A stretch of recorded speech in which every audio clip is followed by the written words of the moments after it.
Dobar den, učenici. Јас сум Мирјана Тошевска, професор по основи на јавно право во Средното економско правно училиште на град Скопје Васил Антевски Дрен. Во ова неколку минутно видео ќе зборувам за формирањето на Организацијата на Обединетите нации. Целта на ова мое предавање ми е да ве запознаам со тоа каква организација е Организацијата на Обединетите нации, кои се нејзините цели и принципи, како и начинот на нејзиното формирање. Организацијата на Обединетите нации е меѓународна организација основана во 1945 година, чија основна цел е да го одржува мирот во светот. Меѓутоа, покрај оваа цел, оваа организација има и други цели, како што се да ги одржува пријателските односи помеѓу нациите, да ги подобрува и помага животните услови на сиромашните, да ги искорени болестите во светот, да ја намали гладта и неписменоста во светот, како и да го поттикне почитувањето на човековите права. На идејата за основање на Организацијата на Обединетите нации и предходи обидот за создавање на Лигата на народите во 1919 година во Париз по Првата светска војна. На почетокот Лигата на народите како организација која што би имала за цел да го одржува мирот во светот, броела 42 земји членки, кои подоцна овој број се зголемил на 57. Лигата на народите имала две клучни цели. Првата цел е било да го сочува мирот во светот и да ги запре сите злосторства во светот, и втората да се промовира меѓународна соработка во делот на економскиот и социјалниот развој на државите. Меѓутоа, обидот за формирање на ваква организација, каква што била Лигата на народите, која што ќе има за цел да го одржува мирот во светот, завршила со неуспех.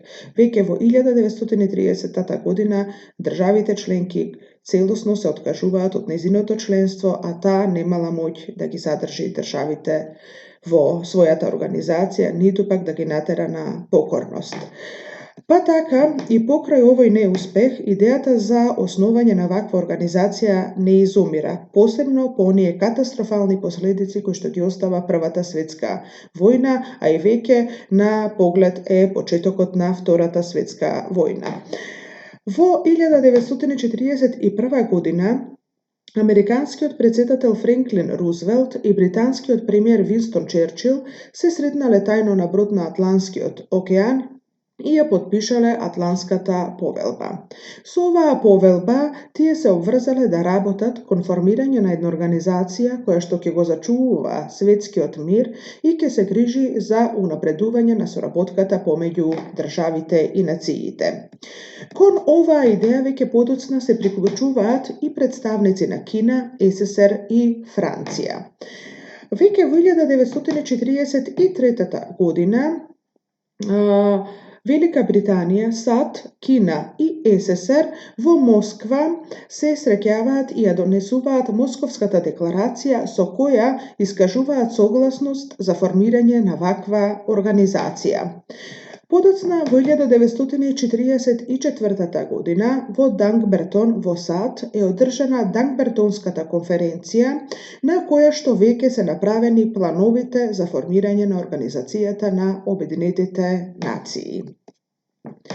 Во февруари 1945 година во Јалта, во СССР, председателот на САД Рузвелт, премиерот на Велика Британија Черчил и лидерот на СССР Сталин одржале конференција во која го договориле системот на гласање во Советот за безбедност во оваа организација и се договориле да се одржи конференција во Сан Франциско. На конференцијата во Сан Франциско, која што се одржувала од април до јуни 1945 година, учествувале 50 држави. На оваа конференција е извршена подготовка на повелбата на Обединетите нации и законите на Меѓународниот суд на правдата. Па така, на 24 октомври 1945 година, Организацијата на Обединетите нации и формално е создадена. На овој ден, повелбата на Обединетите нации стапува во сила и од тогаш овој ден се смета како ден на создавање на Организацијата на Обединетите нации. Главното седиште на Организацијата на Обединетите нации се наоѓа во Њујорк, а за Европа седиштето на оваа организација е во Женева, Швајцарија. Основни принципи на кои што се заснова Организацијата на Обединетите нации се: сите држави членки имаат суверена еднаквост, сите држави членки ја почитуваат повелбата на Обединетите нации, сите држави членки да ги решаваат разликите исклучиво по мирен пат, сите држави членки да избегнуваат употреба на сила и Организацијата не сме да се меша во домашните работи на државите членки. Врз основа на овие принципи се утврдени и донесени условите за да една држава стане членка на Организацијата на Обединетите нации.